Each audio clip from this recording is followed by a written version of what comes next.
Ladies and gentlemen, boys and girls, welcome back to the channel. It is 6:44 a.m. East Coast time, Saturday, June 29th, the eve of the birthday. Tomorrow is my birthday, my 23rd birthday. Appreciate all the support from everybody. What did you get me for my birthday? Don't drop it in the comments. I'd rather it be a surprise. I'm looking forward to it. Nah, but I'm just kidding. We have a 2-game WNBA slate. It starts at 2 o'clock today, so be sure that if you're watching this before 2 o'clock and you want to play, make sure that you know that this slate starts at 2 o'clock. There's a showdown slate at night, so you can play that if not, but you probably don't want to play that. So 2-game slate starts at 2 o'clock. We'll get into it. First, before we do, if you could hit the like button on this video, maybe that's a little birthday gift, a little pre-birthday gift. But mainly, what I'd like more is if you can subscribe to the channel. It takes 2 seconds. And follow me over on Twitter at Wnba Dfs. But mainly subscribing to the channel.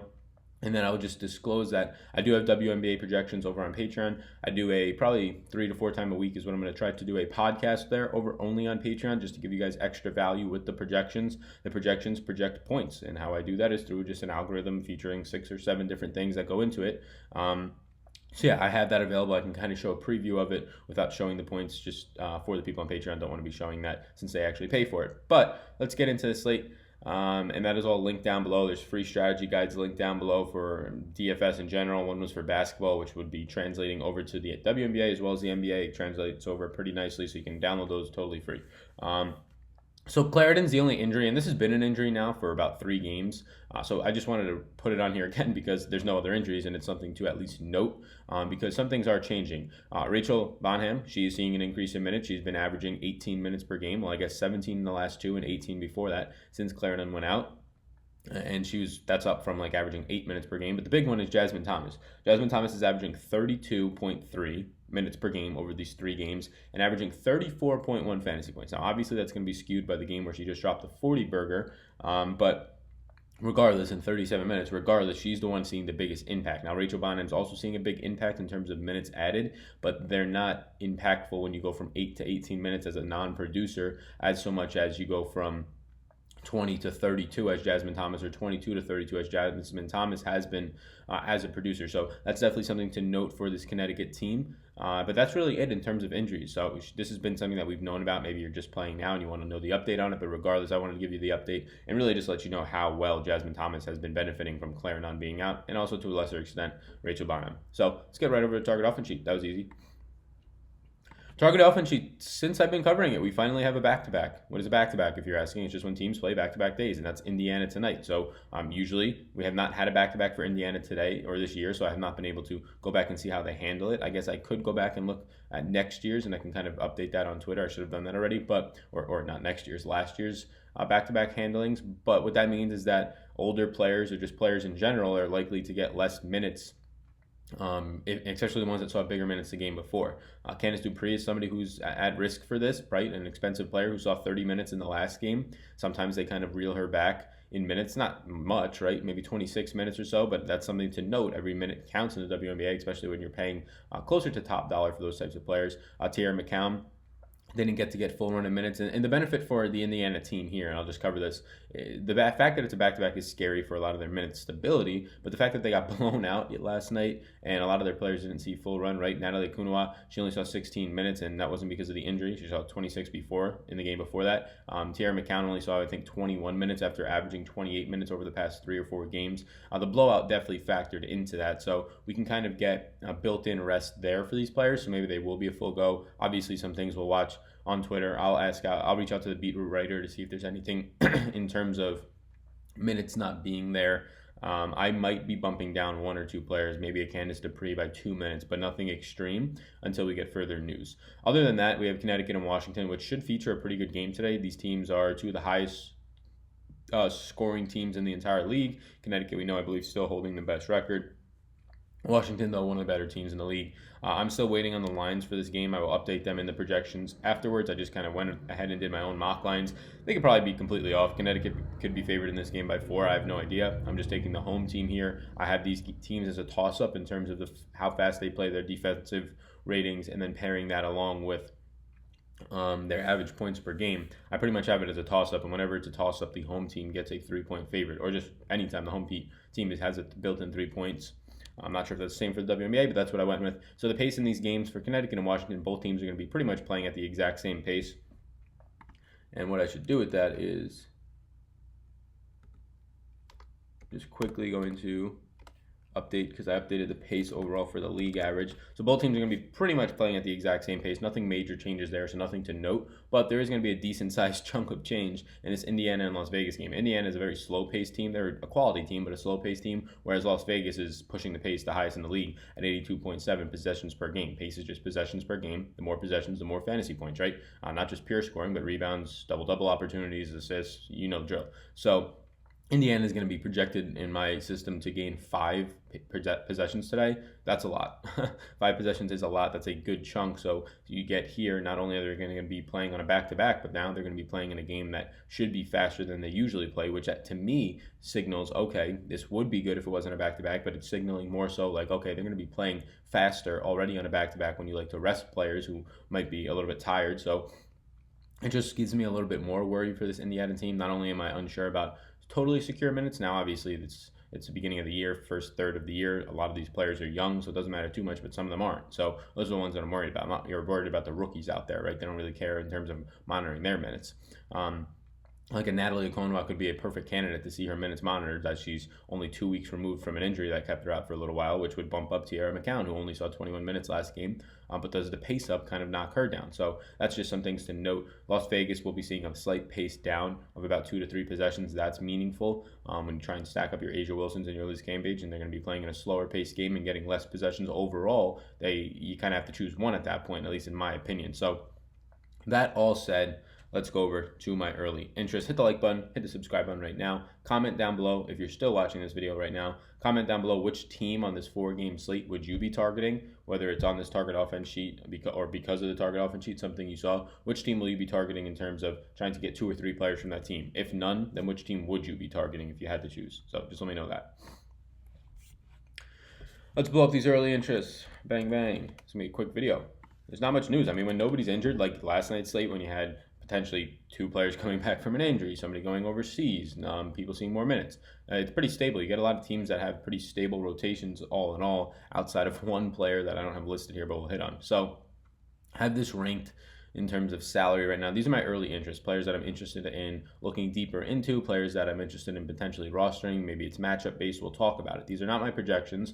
You can see that my projected points, value, and point per minute are kind of blacked out over here. That's because if you go over to my projection system, which is right here, the same thing happens. So it kind of just pulls over the blackness. I don't want to be showing those, but if you do want them, these are the projections. These are what you would be getting.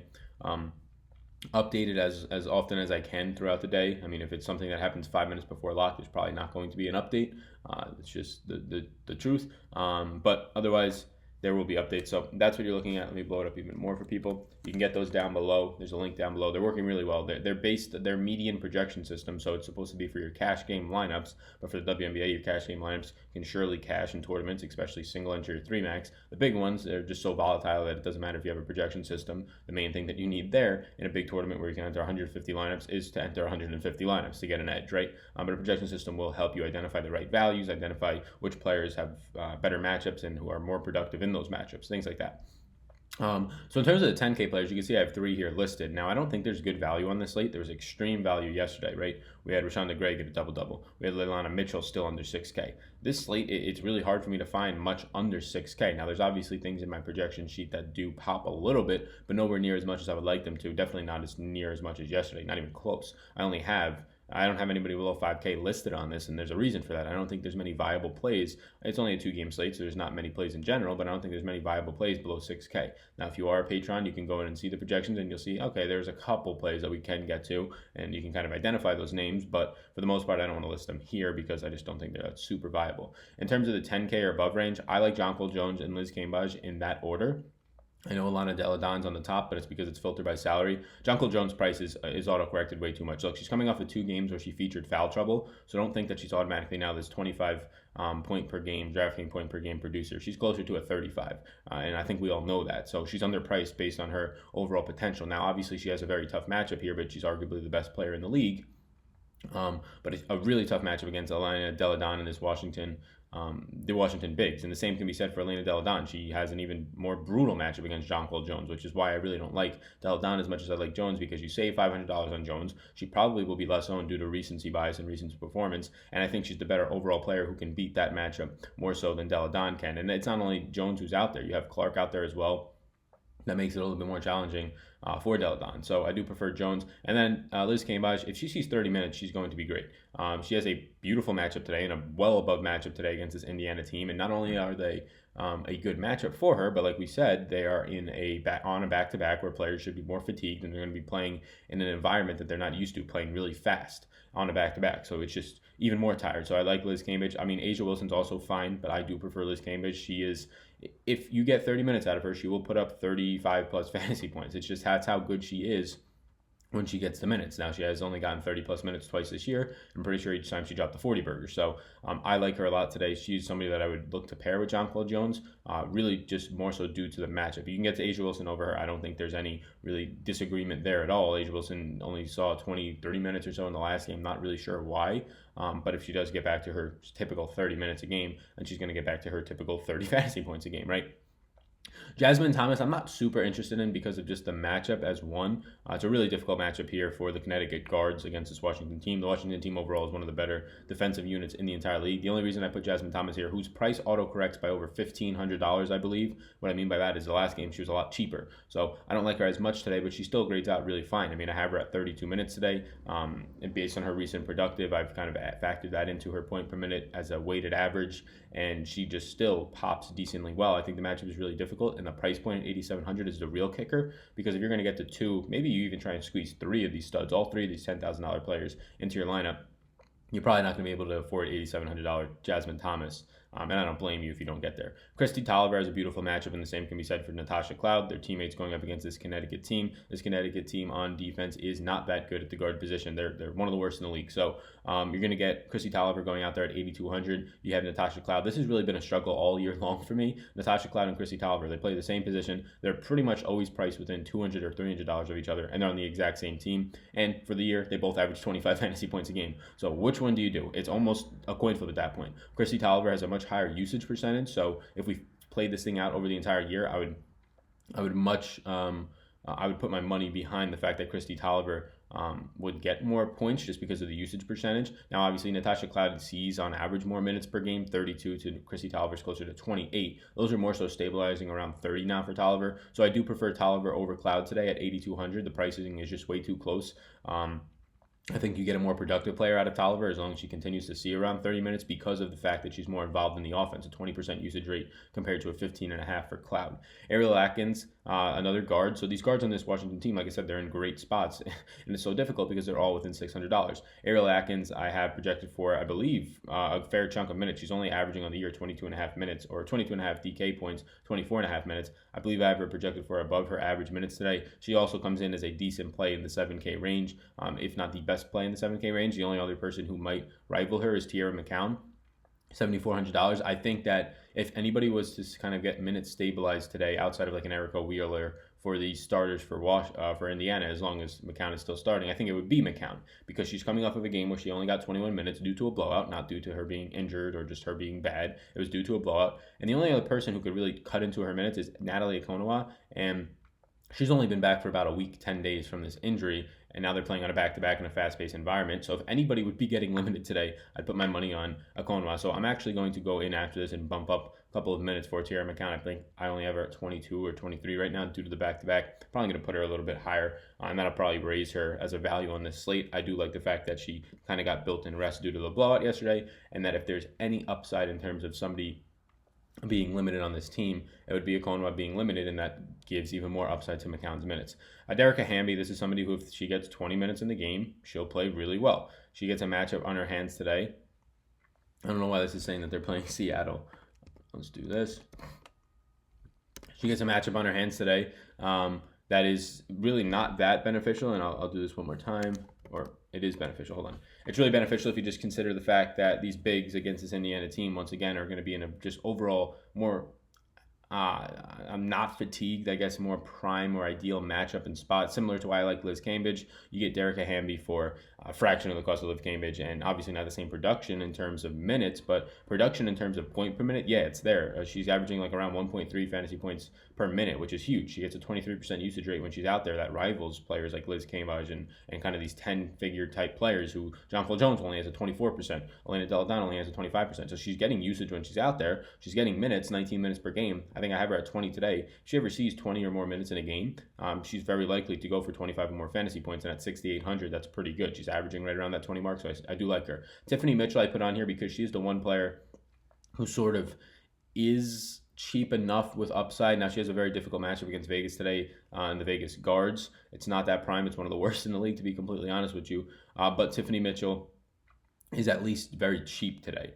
Outside of McCown, she'd be the Indiana player that I would get to, the Indiana player that I don't think would see a big chunk or a big hit in terms of the overall minutes, which would allow more ceiling if somebody else did get a hit for minutes. The matchup's bad. Overall, it's really bad, but just I'm trying to kind of get across how bad the value on this slate is. $6,200 Mitchell is somebody I'd go to, but I'm really reluctant to go below that.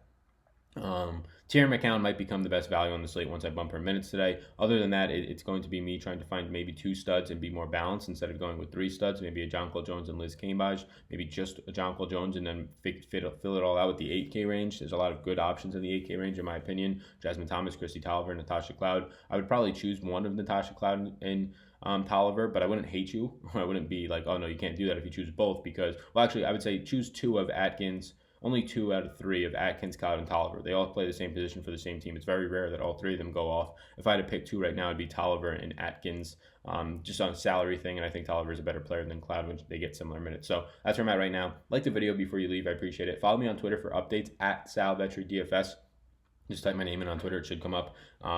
And then, yeah, hit the subscribe button before you leave, notification bell. If this was your first time watching and you made it all the way through, let me know in the comments down below. I want to reach out to you. And then also, projections, they're over on Patreon for the Wnba. They will be up by the time you're seeing this video. They will be up there to be available. So thank you so much. I appreciate it. Best of luck today, everybody. Peace out.